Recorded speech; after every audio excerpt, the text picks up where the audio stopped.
मैं Navneet Gautam classes of physics में आप सभी का स्वागत करता हूं। तो जैसा कि आप सभी जानते हैं बीएससी फर्स्ट ईयर के लिए आपका ऑनलाइन बैच चल रहा है, तो जिसमें मैंने आपको लास्ट क्लास में एक क्वेश्चन कराया था कि सेंट्रल फोर्स कंजर्वेटिव फोर्स होता है या नहीं होता है। ठीक है, तो आइए देख लेते हैं। एक क्वेश्चन और देख लीजिए। एक क्वेश्चन है आपका कि वर्क डन जो है ना, वर्क डन यानी किया गया कार्य और किसके अलोंग ए क्लोज्ड, है ना, अलोंग ए क्लोज्ड साइकिल कह सकते हो, कोई क्लोज्ड साइकिल है ना। तो उसके अंतर्गत यानी क्लोज्ड साइकिल का मतलब है कि जहां से आप मान लो ए से बी पे चले और बी से लौट करके फिर कहाँ गए, आप ए पर ही आ गए। तो work done along a closed cycle, ठीक है, वो कितना होता है, इज 0। ये सिद्ध करना है आपको, है ना। क्वेश्चन आ जाता है कई बार, हेडिंग कुछ भी हो सकती है ना। तो वर्क डन निकालना है एक क्लोज्ड साइकिल के लिए। यानी देखो आप इस तरीके से देखो, जैसे यहाँ आप देख सकते हो, ए से आप बी पे गए, ये पॉइंट ए है, और आप कहाँ गए, ए से बी पर, और फिर आप लौट करके दोबारा कहाँ गए, बी से ए पर आ गए। कोई प्रॉब्लम नहीं होगी, ठीक है। तो ये क्लोज्ड साइकिल हुआ है नहीं, क्लोज्ड यानी बंद चक्र, है ना। ए से बी पर गए यानी जहां से गए दोबारा लौट करके वापस वहीं आ गए, ठीक है। तो इस क्लोज्ड साइकिल के अंतर्गत जो वर्क डन है यानी W किया गया कार्य है, वो आपका कितना सिद्ध करना है, आपको 0, ठीक है। तो देखो ध्यान दो, यहां से देख लेते हैं इसे। आप एक फॉर्मूला जानते हैं जो आपने पढ़ा है, W इक्वल्स टू, पढ़ा है ना, वो जो डेरिवेशन कराया था उसमें यूज हुआ था, है ना। तो W equals to closed integral A to B। आप जानते होंगे वर्क डन का फॉर्मूला होता है फोर्स इनटू डिस्प्लेसमेंट, यानी कार्य बराबर होता है बल गुना विस्थापन। तो यहाँ पे फोर्स F, ठीक है, और जो विस्थापन है वो आपका dr मान सकते हो, ठीक है।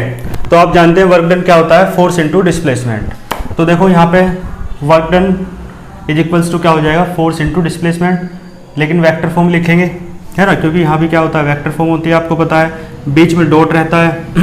क्लियर है ना। तो देखो फोर्स इनटू डिस्प्लेसमेंट मान लो वेक्टर dr। क्लियर है ना, क्योंकि जो लास्ट डेरिवेशन था इससे पहले वाला, उसमें भी तो ऐसे किया था आपने। तो ये हो जाएगा, यानी आप ए से कहाँ जा रहे हैं, बी पर। तो वर्क डन जो है ये ए से बी वाला है, ठीक है। कितना है, ए से बी वाला। क्लियर है। चलो इसके बाद देखो आप, अब ए से बी जा रहे हो, फिर बी से ए आओगे, तो आप वर्क डन निकाल लो अब बी से ए वाला, क्योंकि वर्क डन आपको निकालना है टोटल ए से बी तक और प्लस बी से ए तक, दोनों को जोड़ देना है। तो फिर कह रहा है कि क्लोज्ड साइकिल में यानी ये और ये वर्क डन दोनों जोड़ के टोटल वर्क डन कितना होता है, 0 होता है। तो देखेंगे, देखो यहाँ क्या हो जाएगा, फोर्स इंटू डिस्प्लेसमेंट होता है, फोर्स है ना इंटू डिस्प्लेसमेंट, या vector F dot vector dr। और आपको पता है इंटीग्रल इसलिए कर रहे हैं क्योंकि बिना इंटीग्रल के जो है ना स्मॉल वर्क डन आएगा, है ना, लेकिन हमें कंप्लीट वर्क डन निकाला है, इसलिए इंटीग्रल। और अब आप बी से कहाँ रहे हैं, ए पर। पहले ए से बी पर जा रहे थे, अब बी से आप कहाँ रहे हैं, ए पर। क्लियर है। आपको एक फॉर्मूला पता होगा, 12th क्लास में आपने पढ़ा हो तो, इंटीग्रेशन में होता है ना, इंटीग्रल में ये होता है, देखो limit a to b fx dx। और इसमें क्या होता है, यदि आप लिमिट चेंज करते हो ना तो बाहर माइनस आ जाता है। तो देखो यदि आप लिमिट चेंज करेंगे, यानी a टू b है लिमिट, तो यदि आप लिमिट b टू a करना चाहते हैं तो बाहर माइनस आ जाएगा, ठीक है, इस तरीके से। तो माइनस बाहर आ गया ना। तो देखो यहाँ भी लिमिट चेंज करो आप, w b टू a, और लिमिट चेंज करोगे तो देखो इस तरीके से हो जाएगा, माइनस बाहर आया और a टू b हो गया। क्लियर है। और ये vector f dot vector dr। Clear. देखो ये जो मान है, ये जो वैल्यू है, ये किसकी है, w a टू b की, है ना। तो w b टू a और बराबर किसके है, ये इसकी वैल्यू रख दो, इसकी कहाँ से, इक्वेशन फर्स्ट से। तो देखो माइनस तो है ही, इसकी वैल्यू जो है ये है w a to b। Clear है। इसे इधर ले जाओ तो दोनों ऐड हो जाएंगे, ये आ जाएगा w a टू b, पहले लिख लो, और प्लस ये है w बी टू ए बराबर क्या हो जाएगा 0। तो इसका मतलब है जो वर्क डन है क्लोज्ड ट्रिप में, क्लोज्ड ट्रिप है ना, ट्रिप भी कह सकते हो, ट्रिप आप समझते हैं ना, ट्रिप यानी घूम के आना एक तरीके से ना। तो क्लोज्ड ट्रिप है बिल्कुल, यानी जहाँ से चले वापस घूम फिर कर वहीं आ गए, तो क्लोज्ड ट्रिप के अंतर्गत जो किया गया कार्य हो कितना है 0 है। आप ए से बी तक जा रहे हैं वो वर्क डन, फिर जो बी से ए तक आ रहे हैं वो वर्क डन, दोनों को जोड़ोगे तो कितना आएगा 0। तो इसे धो दो गया कि वर्क डन है ना इन ए क्लोज्ड ट्रिप, इन ए भी कह सकते हो या इन ए क्लोज्ड साइकिल, वो कितना होता है 0 होता है। ठीक है, कर लेंगे ना इसे। चलो फिर चलते हैं नेक्स्ट पर। ठीक है, आपको दिख रहा है, देखो अब चलते हैं फिर नेक्स्ट टॉपिक पर। नेक्स्ट हेडिंग आप डालें potential energy, potential energy clear है।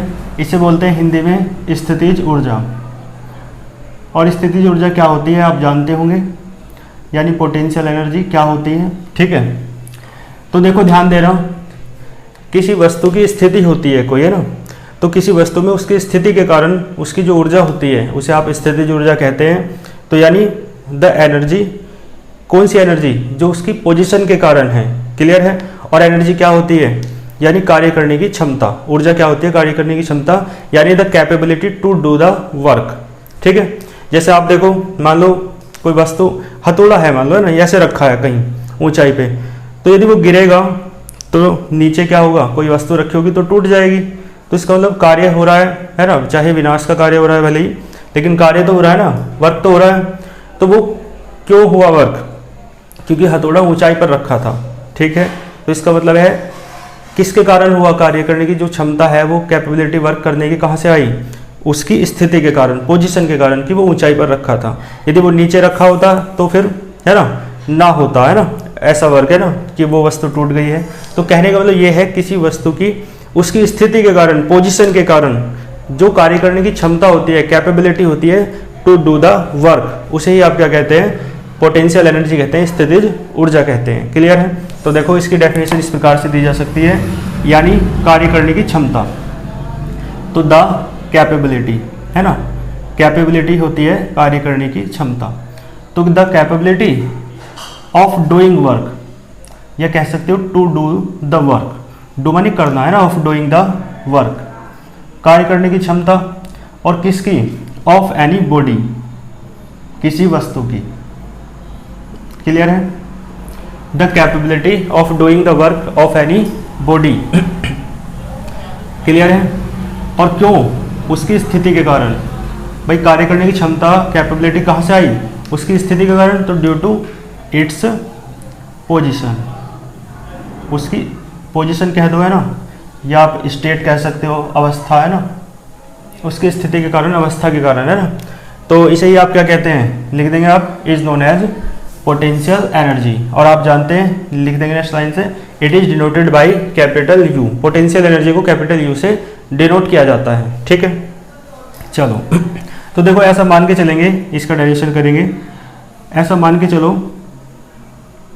ठीक है, यहाँ पर ओरिजिन है ना, तो यहाँ पर डिस्प्लेस कोई वस्तु रखी है, कोई पार्टिकल रखा है, या कोई बॉडी कह सकते हो, और आप उसे डिस्प्लेस करा रहे हैं। तो डिस्प्लेस कराया आपने, तो मान लो ओ से आप ले आए ए पर। ठीक है, तो मान लो डिस्प्लेसमेंट जो हुआ, वो इस डिस्प्लेसमेंट टोटल कितना है वो बात की बात है, लेकिन डिस्प्लेसमेंट अभी आपको दिख रहा है कितना है, ओ ए है ना। और आप जो फोर्स लगा रहे हैं, जो अप्लाइड फोर्स लगा रहे हैं, है ना, अप्लाइड फोर्स यानी जो अप्लाई आप कर रहे हैं, तो किसी वस्तु को ओ से उठा के ए तक ले जाना है, तो आपको अप्लाई करना पड़ेगा ना, फोर्स लगाना पड़ेगा, बल, तो इसलिए एफ अप्लाइड है ना। और ये मोशन कर रही है, या जब आप ले जा रहे हैं तो मोशन ही तो कर रही है, अलोंग एक्स एक्सिस, यानी एक्स अक्ष के अनुदिश। तो आप पोटेंशियल एनर्जी निकालना चाहते हैं ना, यू, तो आप डब्ल्यू निकाल लो, क्योंकि यू जो है ना वो डब्ल्यू के बराबर होता है। क्योंकि देखो एनर्जी, आपको पता है energy can not be created not destroyed but it can be converted from one form to another, यानी ऊर्जा को ना तो उत्पन्न किया जा सकता है और ना ही नष्ट किया जा सकता है, बल्कि इसे एक रूप से दूसरे रूप में बदला जा सकता है, आप सभी जानते हैं। तो एनर्जी जो है ना, पोटेंशियल एनर्जी, वो डिस्ट्रॉय नहीं हुई है ना, नष्ट नहीं हुई, बल्कि वो यदि नष्ट हो रही है तो इसका मतलब है वो कार्य में बदल जाती है, वर्क में। तो वर्क डन किसके बराबर होता है, पोटेंशियल एनर्जी की। पोटेंशियल एनर्जी किसके बराबर होती है, वर्क डन के। तो यू बराबर क्या होता है, डब्लू। और आप डब्लू का फॉर्मूला जानते हैं, फोर्स इनटू डिस्प्लेसमेंट, ठीक है। तो कोई पार्टिकल है जो एक्स एक्सिस के अलावा मोशन कर रहा है, तो मोशन कर रहा है तो डिस्प्लेसमेंट भी हो रहा है। तो देखो फोर्स लगेगा और यह है अप्लाइड फोर्स, यानी जो हम लगा रहे हैं, क्लियर है। मान लो एफ एक्स मान लो, इस अप्लाइड फोर्स को क्या मान लो, एफ एक्स। और आप जानते हैं फोर्स इनटू डिस्प्लेसमेंट, डिस्प्लेसमेंट मान लो कितना है, एक्स एक्सिस के अलावा डी एक्स, स्मॉल मान रहे हैं तो स्मॉल मानेंगे और फिर उस सारे का इंटीग्रेशन कर देते हैं, आपको पता है, ठीक है ना भाई। ऐसा फॉर्मूला भी आपने पढ़ा था ना, ये वाला फॉर्मूला भी आपने पढ़ा था, ए टू बी इस तरीके से है ना, एफ इंटू डी आर इस तरीके से पढ़ा है ना आपने। तो यही वाला फॉर्मूला है, लेकिन अलोंग एक्स एक्सिस बात कर रहे हैं, एक्स एक्स के अनुदिश, इसलिए एफ एक्स ले लिया, ठीक है। ये अप्लाइड फोर्स है और ये क्या है, डिस्प्लेसमेंट है, यानी विस्थापन है। और मान लो शुरुआत में वो 0 पे था, डिस्प्लेसमेंट 0 था, और अब मान लो कितना चल लिया, कितनी डिस्टेंस चला, x, ठीक है। तो देखो 0 to x हो जाएगा, क्लियर है, 0 to x, ठीक है। बात समझ में आ रही है आपको। देखो ये जो फोर्स है अप्लाइड है, अप्लाइड फोर्स की डायरेक्शन इस तरफ है, यानी जो फोर्स हम लगा रहे हैं। लेकिन मान लो जो कंजर्वेटिव फोर्स है, जिसकी डायरेक्शन आपको पता है, मैंने बताई थी, एक फिक्स्ड पॉइंट से बाहर की ओर होती है या अंदर की तरफ रहती है। तो मान लो फिक्स्ड पॉइंट से अंदर की तरफ है, जो कौन सा फोर्स है, कंजर्वेटिव फोर्स। अंदर की तरफ क्यों मान रहे हैं, क्योंकि कार्य तभी तो होगा, हमें तो वर्क करना है ना, वर्क। और वर्क कब होता है, जब किसी चीज़ के विरुद्ध हम कोई बल लगाते हैं, तभी तो कार्य होगा। भाई आप एक बताओ, जिस ओर हवा चल रही है उसी ओर साइकिल चला रहे हो, तो आपको काम कहाँ करना पड़ रहा है, फिर तो है ना, पैडल चलाने की जरूरत ही नहीं है, साइकिल खुद ही चलेगी हवा के, या ढलान पे आप साइकिल चला रहे हो तो आप काम कहाँ कर रहे हैं। तो काम करने का मतलब ये है कि यदि आप ढलान पे साइकिल चढ़ा रहे हैं या आप हवा के विपरीत दिशा में साइकिल चला रहे हैं, समझ में आई बात, क्योंकि तभी तो आपको काम करना पड़ रहा है, क्योंकि एक बल जो है वो आपका विरोध कर रहा है, फोर्स है ना, एक फोर्स आपका विरोध कर रहा है, तो आपको साइकिल चलाने के लिए फोर्स लगाना पड़ रहा है, तो तभी तो वर्क करना पड़ रहा है, अन्यथा फिर तो आपका फेवर हो जाएगा। यदि हवा की दिशा भी इस तरफ है और आप भी इस तरफ चल रहे हैं, फिर आपको ज़्यादा वर्क नहीं करना पड़ेगा, नाम मात्र के बराबर करना पड़ेगा। तो इसका मतलब है एक जो फोर्स है कंजर्वेटिव फोर्स वो कैसा है, अपोजिट डायरेक्शन में है, ठीक है। लेकिन आप उस कंजर्वेटिव फोर्स के कैसे चल रहे हैं, कंजर्वेटिव फोर्स संरक्षिबल मैं पढ़ा चुका हूँ बहुत अच्छे से। लेक्चर देखने से पहले आप पिछली सारी बातों को क्लियर कर लिया करें, तो लेक्चर बहुत अच्छे से समझ में आता है, अन्यथा धीरे धीरे समझ में आना बंद हो जाता है यदि हम नहीं पढ़ते हैं तो पिछला, है ना, और आगे का लेक्चर देखते हैं तो, ठीक है। तो ये बात जरूर ध्यान रखें, आगे का लेक्चर देखने से पहले आप पिछला तैयार कर लिया करें, ठीक है। तो मैं कहना चाह रहा हूँ कि कंजर्वेटिव फोर्स तो इस तरफ है, और हम कंजर्वेटिव फोर्स यानी जो फोर्स है उसके अपोजिट डायरेक्शन में चल रहे हैं, मोशन करा रहे हैं, तभी तो वर्क करना पड़ रहा है, अन्यथा वर्क क्यों करना पड़ेगा। तो वर्क तभी करना पड़ता है जब डायरेक्शन कैसी होती है, अपोजिट होती है। बात समझ में आई।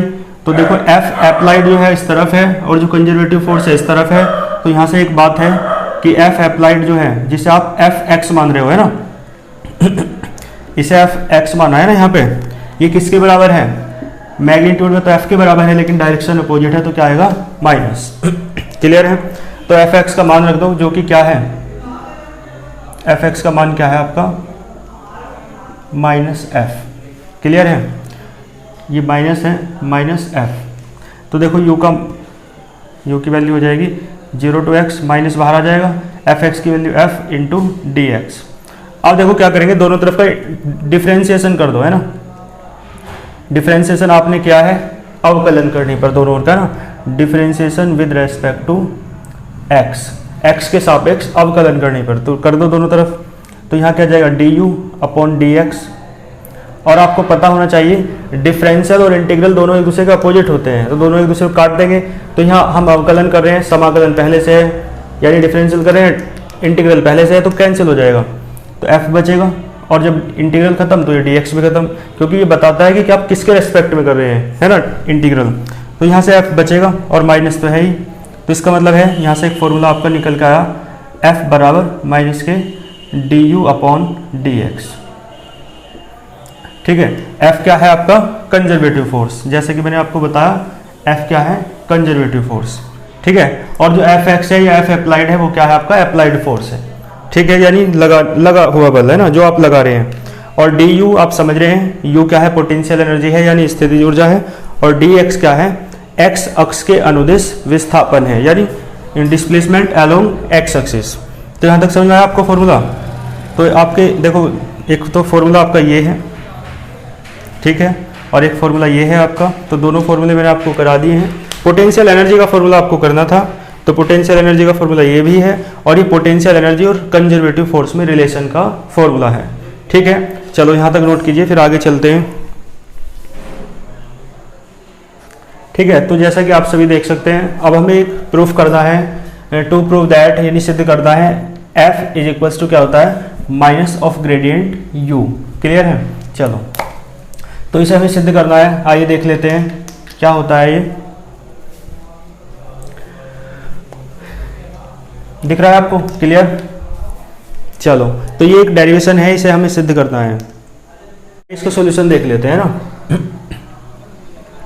देखो अभी आपको मैंने एक डेरिवेशन प्रूफ कराया है और वो फॉर्मूला आप जानते भी हैं। पोटेंशियल एनर्जी का फॉर्मूला क्या होता है भाई, इंटीग्रल है ना, वर्क डन है, पोटेंशियल एनर्जी वर्क डन के बराबर है, और वर्क डन यानी पोटेंशियल एनर्जी बराबर वर्क डन, और वर्क डन का फॉर्मूला है vector F dot vector dr।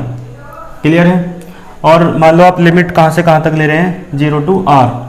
अभी आपने x के केस में पढ़ा हुआ है फॉर्मूला, है ना। तो यहाँ पे r के केस में मान लो जनरली एलोंग x एक्सिस बात कर रहे थे, तो एलोंग y एक्सिस भी हो सकता है, एलोंग z एक्सिस भी हो, तीनों ये जनरली बात कर रहे हैं, ठीक है। तो ये आपका फॉर्मूला है, इसे आप याद रखेंगे। वैसे इसका मतलब ये है कि कोई पार्टिकल है जिस पर फोर्स लग रहा है F, जिसका डिस्प्लेसमेंट 0 to r तक हो रहा है, ठीक है, उसके लिए पोटेंशियल एनर्जी का ये फॉर्मूला होता है। तो एक बात देखें, जो आपका वेक्टर F है वो आप जानते हैं 11th क्लास से आपने देखा है, ऐसे होता है ना, जो r होता है, पहले मैं r की बता देता हूँ। चलो वेक्टर r इस तरीके से होता है, देखो वेक्टर r का फॉर्मूला होता है इस तरीके से, मानते थे आप नहीं, x i cap plus y j cap और प्लस z k कैप, यानी i कैप के साथ x का कंपोनेंट आएगा, है ना, घटक, और j कैप के साथ y का कंपोनेंट, और k कैप के साथ z का कंपोनेंट, है ना, z, ठीक है। तो वेक्टर r होगा, लेकिन यहाँ dr है, तो d वेक्टर r कितना हो जाएगा भाई, सबके साथ d लग जाएगा, तो d x i cap dy j cap और dz k कैप। इसी प्रकार वेक्टर f का देख लो, वेक्टर f का क्या हो जाएगा, f x i cap, clear है, f y j कैप और f z k कैप, तीनों के घटक ले दिया है, x है ना, y और z अक्षों के यानी कंपोनेंट्स। तो डॉट प्रोडक्ट करनी है, क्लियर है, तो डॉट प्रोडक्ट कर लेते हैं। देखो ध्यान दें, डॉट प्रोडक्ट करनी है तो आप एक डॉट प्रोडक्ट में वैल्यू रखें, और हमें सिद्ध ये करना है। तो देखो वेक्टर f की वैल्यू रखो, f x i कैप, है ना, f y j कैप और f z k cap, clear है ना, ठीक है जी। डॉट है बीच में, और यहाँ क्या है, f x, f की वैल्यू रख दी, dr की वैल्यू रखो ये, तो क्या आएगा, dx i कैप, है ना, प्लस dy j कैप, और इनटू में प्लस में क्या आएगा, dz k कैप। आपको एक फॉर्मूला पता होगा, ये 11th क्लास की बातें हैं, i डॉट i, है ना, j डॉट j और k डॉट k, ये सब क्या होता है, 1 होता है, क्लियर है। और बाकी सब 0 हो जाता है, जैसे i डॉट j हो, है ना, 0, या आपका j डॉट k हो, या आपका k डॉट i हो, ये क्या हो जाते हैं, 0, क्लियर है। यानी सेम है तो 1 और अलग अलग है तो 0, इस तरीके से होता है। ये सब 11th क्लास की बातें हैं, आप इतना तो जानते होंगे, याद होगा आपके। तो देखो सेम सेम की मल्टीप्लाई कर लो, क्योंकि देखो इसकी इसमें मल्टीप्लाई करेंगे तो i डॉट i आएगा यानी 1, तो ये बचेगा f(x) dx, और इसकी इसमें करेंगे तो i डॉट j 0, इसकी इसमें कर रहे हैं तो i डॉट k 0, छोड़ो, तो बस सेम सेम वालों कर लो, है ना। इसकी इसमें करोगे तो f(y) और dy, j डॉट j 1 हो जाएगा, और इसकी इसमें करो तो f(z) और dz, क्लियर है। तो ये आपका निकल के आया, बात समझ आ रही है। तो देखो ये जो वैल्यू थी आपने यहाँ रखी थी, है ना, तो इस तरीके से कहने का मतलब है ये निकाल लिया आपने। और यदि आपने ये निकाल लिया है तो आप एक काम कर लो, बल्कि डायरेक्ट इसमें वैल्यू रख देते हैं। तो u बराबर था ये इस तरीके से 0 to r, यही तो था। तो यहाँ भी क्या कर लो 0 to r, यानी ये f की वैल्यू और वेक्टर dr की वैल्यू आपने डायरेक्ट रख दी। ये नहीं तो फिर गुना करो, मल्टीप्लाई है ना, फिर रखो, तो डायरेक्ट रख देते हैं। तो f की वैल्यू यहाँ रख दी आपने और dr की वैल्यू यहाँ रख दी, तो इस तरीके से आ जाएगा। क्लियर है। और फिर नेक्स्ट लाइन में इस तरीके से रहेगा 0 to r, और ये किसके बराबर आ रहा है u के। तो u के बराबर आपका इतना आया है ना ये सारा। अब देखो एक काम करो, इसका जो इंटीग्रल है ना मल्टीप्लाई कर लो सब में।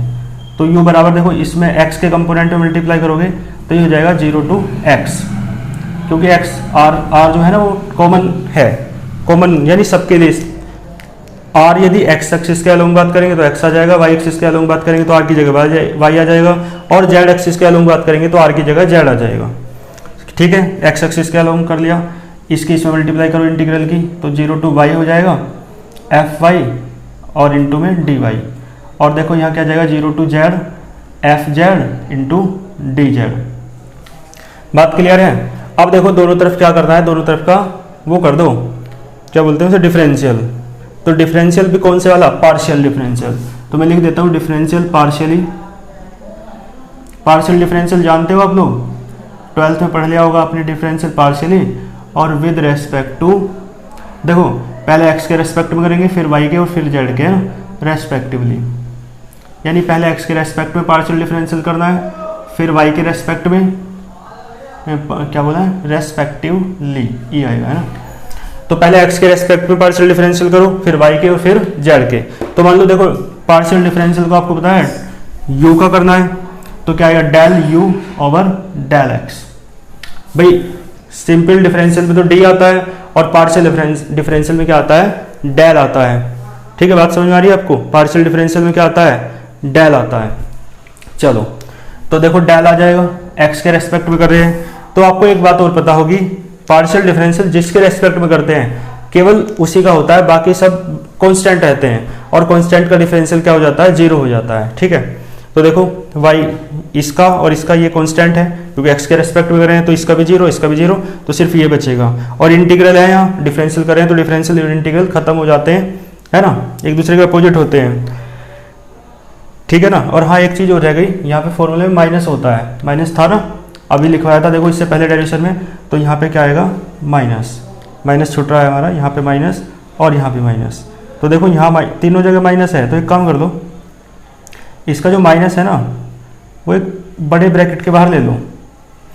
ठीक है, तो यहाँ पे इसका जो माइनस है वो हमने सारे के बाहर ले लिया। इस फॉर्मूले में माइनस होता है ना, क्योंकि अभी मैंने एक फॉर्मूला लिख के बताया था आपको। देखो मैं इधर लिख के बता देता हूँ, u बराबर 0 to x है ना, fx इंटू डी एक्स था, लेकिन fx की जगह माइनस f रखा था तो dx, तो ये फॉर्मूला था। और यही जनरली बात करें तो ये हो जाएगा। ठीक है, ये किसके लिए बात कर रहे हैं, अलोंग एक्स एक्सिस, तो माइनस होता है इस फॉर्मूले में। माइनस यहाँ पे भी है ना, तो यहाँ भी क्या रहेगा माइनस, यहाँ भी माइनस, यहाँ भी माइनस, और बाहर माइनस है। आप पार्शियल डिफरेंशियल कर रहे हैं, तो पार्शियल डिफरेंशियल में मैंने आपको बताया जिसके रेस्पेक्ट में डिफरेंशियल करते हैं केवल उसी का डिफरेंशियल होता है, बाकी सब कांस्टेंट माने जाते हैं, तो उनका डिफरेंशियल 0 हो जाता है। तो इसका डिफरेंशियल भी 0 हो जाएगा, इसका भी 0 हो जाएगा, केवल इसका डिफरेंशियल होगा। और यहाँ इंटीग्रल है तो डिफरेंशियल और इंटीग्रल एक दूसरे के अपोजिट होते हैं, तो यहाँ कट जाएगा इंटीग्रल से डिफरेंशियल, और dx भी कट जाता है क्योंकि इंटीग्रल के साथ ही होता है, केवल fx बचेगा। और कैसा fx, माइनस का fx। क्लियर है।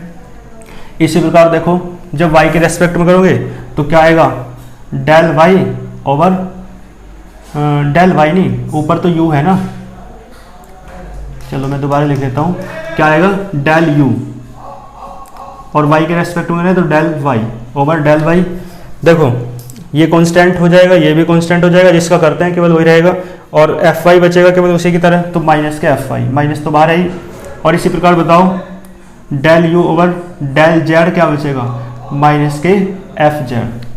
ठीक है, तो इन तीनों के जो मान है ना आप वेक्टर f में रख दो। वेक्टर f पता है आपको क्या होता है, ठीक है, वेक्टर f क्या होता है, fx i कैप, लिख तो रहा है यहाँ पे ये वाला, प्लस fy j कैप और प्लस fz k कैप। तो देखो वेक्टर f वेक्टर एफ तो ऐसे रहने दो, है ना, यहाँ वेक्टर लगा लो, और एफ एक्स का मान कितना है, माइनस के डेल यू माइनस इधर पहुँचा दो ओवर डेल एक्स, और आई कैप है, ठीक है। एफ वाई का मान माइनस लगा लो, del U over del Y, और जे कैप और माइनस, ये ग्रेडियंट क्या होता है अभी समझाऊंगा, ठीक है, ग्रेडियंट बोलते हैं इसे। और यहाँ एफ जेड है, एफ जेड का मान क्या है, माइनस, तो del U over del Z, और यहाँ क्या आएगा, के कैप। देखो कुछ कॉमन आ रहा है, इसे इस तरीके से लिखा जा सकता है, माइनस तो बाहर ले लो कॉमन, ठीक है, और ये ऐसे लिख लो del over del X I cap, U भी कॉमन ले रहे हैं, del over del Y J cap, और ये del over del Z K cap, और यू भी कहाँ ले लिया, बाहर ले लिया, ठीक है। देखो ये जो है ना, ये सारी वैल्यू ये डेल की होती है, किसकी, डेल की, ठीक है। तो मैं लिख देता हूँ, आप लिख देंगे वेयर करके, चलो मैं यहाँ लिख देता हूँ वेयर, ठीक है। तो समझ लो यहाँ से, तो बाकी पीडीएफ नोट्स आपको मिलेंगे ही। देखो तो वेयर, देखो आप एक बात जानते नहीं हैं, है ना, अभी जानते नहीं होंगे शायद, मुझे लगता है जानते हैं तो अच्छी बात है, कि ये है ना del over del X I cap, यदि आपने पार्शियल डिफरेंस पढ़ा हुआ तो फिर जानते होंगे, डेल ओवर डेल वाई, ये भी डेल है, ये छोटे वाला डेल है, ठीक है, जे कैप और del over del Z K cap, ये सारी वैल्यू इस डेल की होती है, बड़े वाला डेल है, ठीक है। ये फॉर्मूला आपको याद रखना है, ये सारी वैल्यू इस डेल की है, ठीक है। तो एफ जो है, एफ वेक्टर एफ किसके बराबर है, माइनस ऑफ डेल यू, और डेल को ही ग्रेडियंट कहते हैं, डेल को ही क्या कहते हैं, माइनस ऑफ ग्रेडियंट यू। इस तरीके से आपका जो प्रूफ करना था ये प्रूफ हो गया। और ग्रेडियंट क्या होता है, डेल होता है, डेल क्या होता है, डेल ये होता है, ठीक है। बाकी जो बीएससी फर्स्ट ईयर में जो मैथमेटिक्स की थर्ड बुक है, आप उसमें पढ़ लेंगे बहुत अच्छे से, ग्रेडियंट क्या होता है, कर्ल क्या होता है, ठीक है। तो ये मैथमेटिक्स में आप बहुत अच्छे से समझ लेना। तो ये डेरिवेशन मैंने आपको कराया, ये आपको प्रूफ करना था, और ये हमने प्रूफ कर दिया है, ठीक है। तो इस लेक्चर को बहुत अच्छे से देखेंगे, नोट्स बनाएंगे, पीडीएफ नोट्स आपको ग्रुप में मिल जाएंगे, वीडियो के डिस्क्रिप्शन बॉक्स में व्हाट्सएप ग्रुप का लिंक है, आप वहाँ से ज्वाइन हो सकते हैं, ठीक है। तो बहुत अच्छे से तैयार करते रहिए, जहाँ तक मैं पढ़ा दूँ वहाँ तक आप तैयार करने के बाद ही नेक्स्ट लेक्चर देखा करें, है ना। एक अंडरस्टैंडिंग तो हो ही जानी चाहिए, भले ही अच्छे से तैयार ना हो फिर, है ना, क्योंकि अच्छा समझ में आता है।